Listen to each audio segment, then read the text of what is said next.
خرما بند د ننګرهار د کانال وادي کرنیزه شرکت په اړوند د 40 جریبه ځمکه جوړ دی بند کې د شپږ ډوله خرما او 2900 د خرما ونې دي دغه بند مسولین وایي دا بند د شلو باغوانانو لخوا پالل کیږي د دې بند مسولین له چارواکو غواړي چې د بند د پالنې لپاره باید د کارکونکو شمیر ورته زیات کړي او د بند د ښې پالنې لپاره عصري وسایل ورکړي. خرما باغ ته یو مستقل مدیریت ورکړ شي او مستقل پرسونل ورکړ شي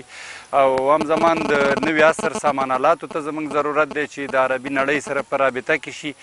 موږ ته ټرینینګونو زمینه مساعد شي او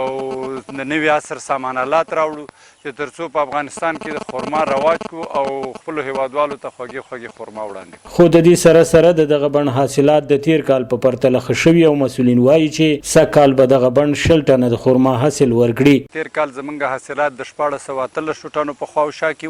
او سږ کال زموږ حاصلات د 20 ټنو او د 22 ټنو په خواوشا کې دي چې ان شاء الله چې راتلونکي کال ته به چې سکرونه او اګرو تخنیکی فعالیتونه یې ښه شي نو زموږ خرما به څو برابره نور هم زیاته شي. دلته بیا د ورځني مزد په حساب بوخ کسان خوښ دي چې په کور دننه ورته د کار زمینه برابر شوې ده. دوی وایي حکومت د په کور دننه ځوانانو ته کاري زمینه برابرې کړي ترڅو په سختو لارو بهرنیو هیوادونو ته له تګ راوګرځول شي. خرما باغ کې د رول مثبت صفت کار کوم او خوشاله یم چې هیواد کې دننه راته د کار زمینه برابر شوې ده. په القا برخه کې مې کار کړی د سری په برخه مې کار کړی او بابیاري کې مې کار کړی دی او نور په کټای کې د خرما په کټای کې چې کومه پانه زیاته ده کومه کمه ده. هغه ځوانان چې بهر هیواد ته ځي دا غوښتنه لرم چې په خپل هیواد کې کار وکړي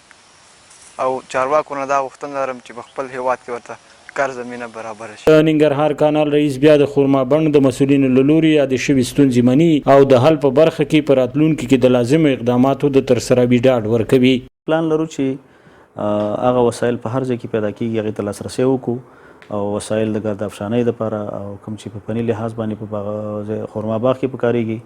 په کار باندې واچو او د پرسونل په لحاظ هم مشکلاتو سره مخ یو. وخت په وخت موږ د مختلفو خلکو نه په مختلفو شکلونو باندې یا د مزدور کار په صفت یا په مختلفو شکلونو باندې کار اخلو را روان کې ان شاء الله موږ پلان لرو چې تشکیل ورته پوره کړو د ضرورت په اساس. او دغه بند ورخوا دغه بند مسؤلین وایي په 25 جریبه ځمکه د همدغه بند څخه د بچکۍ او سکرونو په اخیستلو سره جوړ کړی چې 3 کال وروسته به هغه بند هم حاصل ورکړي. د دوی په وینا دوی همدارس د هیواد بېلابېلو سیمو ته هم له همدې بڼه 15000 سکرونه او بچکۍ ورکړي او د خرما بڼونه یې جوړ کړي دي. سباول ساحل، وحدت نیوز، ننګرهار.